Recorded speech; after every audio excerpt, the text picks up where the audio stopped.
ஆனைமுகனை தொழுதால் நவக்கிரகங்களும் மகிழும்.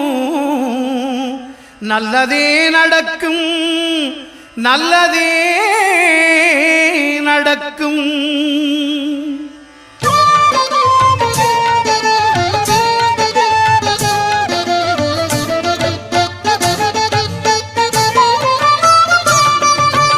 ஒன்பது கோளும் ஒன்றாய் காண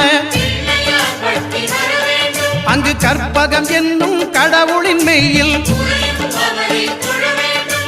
ஒன்பது கோளும் ஒன்றாய் காண அங்கு கற்பகம் என்னும் கடவுளின் மெய்யில் சூரியன் முதலாய் ஒன்பது கிரகமும் பலவித குணங்களை கொண்டிருக்கும். எங்கள் கற்பக தருவில் அவை வரும்போது ஒன்றாய் சேர்ந்து பலனளிக்கும்.